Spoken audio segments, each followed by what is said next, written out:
Mais madame, on ne tout le monde fait de la maltraite politique dans cette pas son histoire. peuple impunément.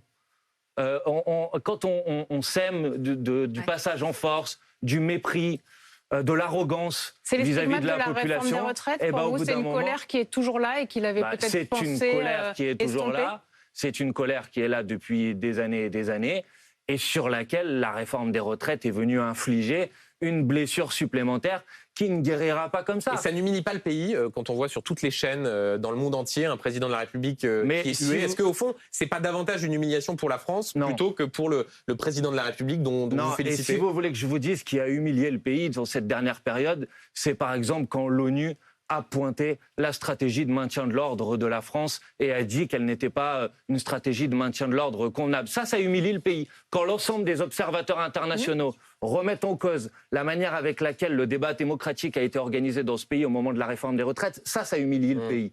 Le fait que la population, le peuple, à qui personne n'a donné de consigne, je veux quand même le préciser ici, exprime son émotion, son indignation et sa colère vis-à-vis du président de la République, c'est comme ça. Et quand je vois des députés macronistes, comme je l'ai entendu ce matin, dire que désormais il faudrait des lois d'exception pour empêcher de manifester au moment des compétitions sportives. Je dis mais revenez à la raison. C'est quoi la prochaine étape? Vous allez faire de l'ablation des cordes vocales pour que les gens ne puissent pas crier leur opposition au président de la République dans un stade? Il faut un petit peu revenir au calme là et un petit peu être raisonnable. Franchement, ce type de dérive est très inquiétante.